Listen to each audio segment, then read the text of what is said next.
ام المؤمنین حضرت عائشہ رضی اللہ تعالی عنہ کہتی ہیں کہ رسول اللہ صلی اللہ علیہ وآلہ وسلم نے فرمایا، جو عورت اپنے ولی کی اجازت کے بغیر نکاح کرے اس کا نکاح باطل ہے، اس کا نکاح باطل ہے، اس کا نکاح باطل ہے۔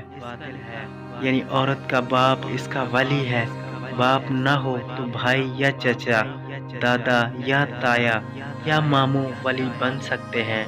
اولیاء میں اختلاف یہ ہے کہ ولایت کا پہلا حق رکھنے والا باپ، بھائی، چچا بے دین ہو یا ظالم ہو اور زبردستی کسی ظالم فاجر سے نکاح کرنا چاہتا ہو، جبکہ ولایت کا دوسرا حق رکھنے والے ایسا نہ کرنے دیں۔